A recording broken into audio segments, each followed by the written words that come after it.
The film, we did the poster and the radio, and for the radio we did it in more of a satirical style which matched the general tone of the film. Quite modern, different, a lot different to the poster.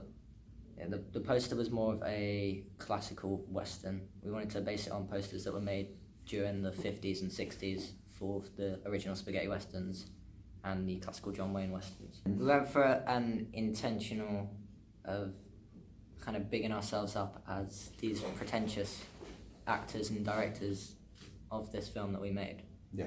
And that gave it more of a comedy vibe, which we went for. And you can tell straight away when you hear the start of the radio, the little jingle, that it is more modern than both the poster and the film that we wanted to set like they were made in the 1960s and 50s. Especially during the time when we would have had the film be released, if we made it when we aimed to have set the film being made, it would have been most probable to be a radio show. That's how it would have been advertised back then. Yeah. The same with the poster. Both the ancillary tasks were misleading, but not as too much as to be false advertisement, but as enough to sort of put audience members sort of off, and so they're surprised by the actual main product in a good way, because they don't see the satirical aspect hitting them until it does.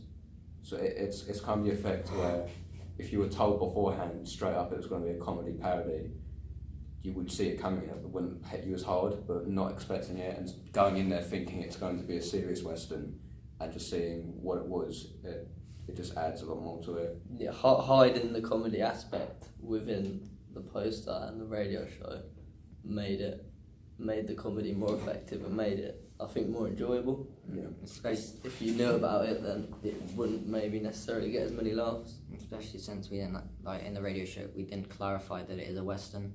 We didn't really clarify much about the actual film. Yeah. We kind of made it into a, this is the characters that we are playing in it, and this kind of style we're going for, make it satirical. Whereas the poster is a lot more bland, but it gives a lot more information into what the actual film is about. That's why they work well together, because the poster tells you about the film and the radio show tells you sort of how it was made, the tone of it, but not necessarily what it's about. So put them two together and you get a good understanding of the film as a whole without giving too much away.